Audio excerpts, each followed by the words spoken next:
Olá pessoal, novamente a psicóloga Lourdes Possato. Eu sou gestalt terapeuta, autora de vários livros pela Lumen Editorial e eu gostaria de falar um pouquinho hoje, segundo solicitações de leitores, de clientes, sobre depressão. A depressão é um quadro que está dentro de vários outros quadros, digamos assim. A depressão pode ter muita ansiedade e vice-versa. A depressão pode ter muito pânico e vice-versa. Então, a depressão, eu coloco assim a depressão como um SOS da alma. É como se nós chegássemos a um determinado momento da nossa vida onde a alma saturou tanto, ela foi tão massacrada, digamos assim, que ela nos faz parar. Aí tem gente que diz, mas o fulano entrou em depressão porque ele perdeu o emprego, porque não sei quem morreu. Não é verdade, ok? A gente fica triste com alguns acontecimentos, com algumas perdas, mas a depressão não é assim. A depressão é uma tristeza muito, muito, muito piorada. A depressão está instalada dentro de nós por anos. Ela não acontece por acaso, de repente. Ela é desencadeada. É como se a coisa vai acumulando de um tanto e tem um fator, a perda do emprego, alguém que morre, um fator desencadeador da depressão. E aí nós precisamos cuidar sim, porque dependendo da qualidade de vida dessa pessoa, ela vai ter que tomar remédio para que os neurotransmissores sejam regulados. A química cerebral, porque a pessoa passa tanto tempo num estado de ansiedade, estresse, medo, que é como se esses neurotransmissores, essa química, fosse maculada, né? Sai do equilíbrio. Então precisa sim do remédio para estar colocando o equilíbrio necessário. Por quanto tempo? Cada caso é um caso.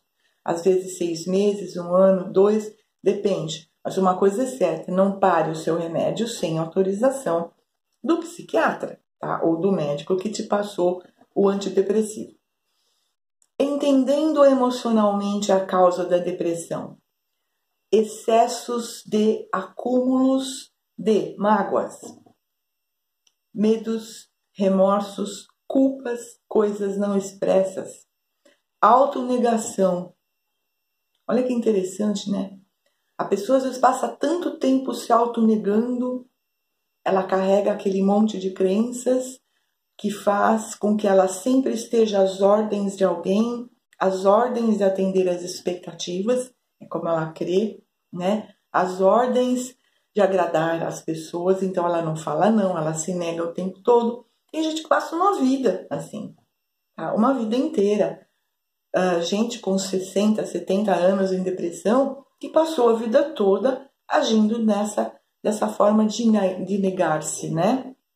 De se autoanular, dificuldade de dizer não, porque tem medo de desagradar. Então, o núcleo emocional, a gente sempre precisa entender o núcleo emocional de uma depressão. Normalmente, é a ideia de abandono, tá? De ficar sozinho e de não se bancar. É uma sensação de vulnerabilidade imensa, onde a pessoa sente que ela não consegue bancar a si mesma, tá? Então, ela depende do outro. Normalmente tem esse quadro. Normalmente, tá? Não digo necessariamente para todos, não. Cada caso é um caso e a gente vai ter que fazer uma análise individual. Até porque as atitudes, a mudança, a compreensão é sempre um processo individual, certo? Dizer não, autonegar-se, autoanulação, tudo envolvido. Acúmulo de culpas e remorsos, aquela pessoa extremamente autocobradora, autoexigente, que se cobra uma perfeição. Então, aquela pessoa que traz um lado perfeccionista muito intenso, tá? Que faz com que ela tente ser perfeita, o que é uma utopia, e atrás desse perfeccionismo, ela se cobra todos esses absurdos. E aí vem a culpa. Por que eu fiz? Porque eu não adivinhei? Porque eu não percebi? Porque eu não vi antes? Quer dizer, como assim, né? Há 20 anos atrás, você não viu por quê? Porque você não tinha maturidade, você pensava de um outro jeito. Mas eu devia ter percebido. Não devia, não. Cadê a compreensão? Então, vamos aos antídotos. Autocompreensão, autorrespeito, parar de culpar, perceber que você não comete erros propositais, de má fé. Então, se não tem erro proposital de má fé, não é erro. Se não é erro, não é culpa. Vamos transformar os nossos, entre aspas, erros em aprendizagem, porque é errando que a gente aprende, tá? Não existe aprender sem errar, existe aprender sem treino. Então, essa compreensão para conosco é muito importante, para o outro é muito importante, porque senão eu não vou conseguir perdoar ninguém, certo? Então, compreender que o outro faz o melhor que ele sabe a cada momento e que eu também faço o melhor que eu sei a cada momento, porque é o meu nível naquele momento, as minhas condições emocionais, o melhor que eu tenho. Então, veja, essa compreensão leva ao perdão. E aí você começa a criar uma paz dentro de você. O acúmulo de remorso, então, nem se fala, né? É um acúmulo de orgulho, na realidade, porque a pessoa vai se cobrar controles que ela nunca teve, não tem, e vai continuar cobrando.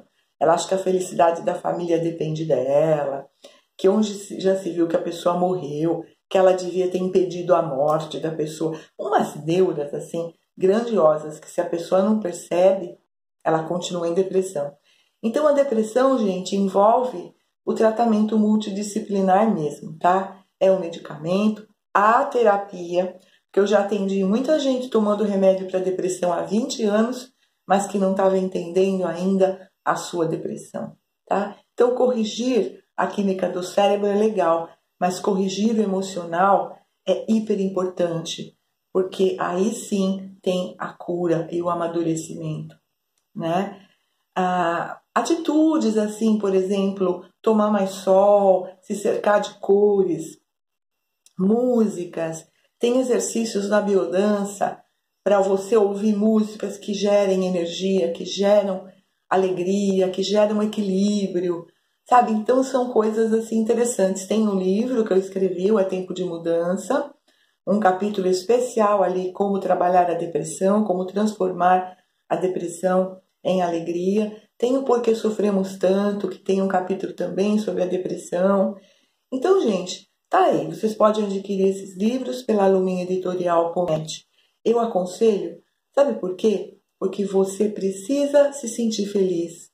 Você não pode continuar sendo o seu juizão, o seu acusador. Sabe aquela voz juizona, né? Que todo dia fica te acusando, pressionando, falando que você está errado, criticando as suas atitudes. Isso é horrível, porque você se torna o seu maior inimigo.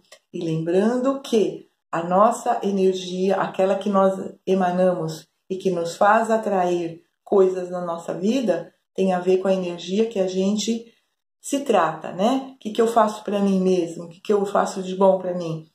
O lance, a chave está exatamente aí, tá? Você muda a sua vibração, você muda as suas atitudes com você a partir da sua compreensão, tá?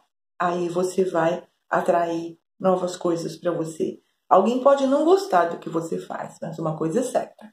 Se você se respeita, você vai ser respeitado. Grande beijo para você. Até o próximo vídeo. Se você tiver alguma dúvida específica, entre em contato e faça a sua solicitação. Coloque lá a sua dúvida, que eu vou ter muito prazer em esclarecer.